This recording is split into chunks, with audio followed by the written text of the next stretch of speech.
xarunta Juba hypermarket booqashada halkan ay ku imaadeen wafdiga iyo sidoo kale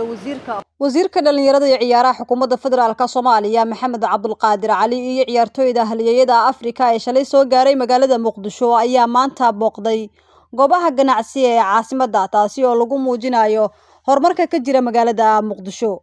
wasiir Maxamed Cabdulqaadir Cali iyo ciyaartooyda kale ah Samuel Eto'o, JJ Okaja iyo sidoo kale Emmanuel Adebayo ayaa maanta goobaha ay booqashada ku tageen waxaa ka mid ah suuqyada Juba hypermarket iyo sidoo kale Baraka hypermarket oo ka mid ah goobaha ganacsi ee ugu waaweyn ee ku yaala magaalada Muqdisho. waxaa halkaasi ay kula kulmeen boqolaal dadweyne ah oo caasimadda oo xilligaasi u degamaystagayay suuqyada Juba hypermarket iyo sidoo kale Baraka hypermarket.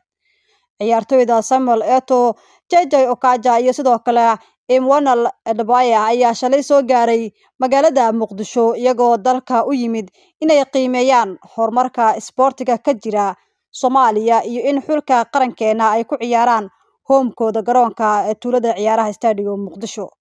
sidoo kale waxa ay kulan ciyaaro oo saaxiibtinimo ay kula dheeleen garoonka tuulada ciyaaraha Stadium Muqdisho halyeeyadii hore ee xulka qarankeena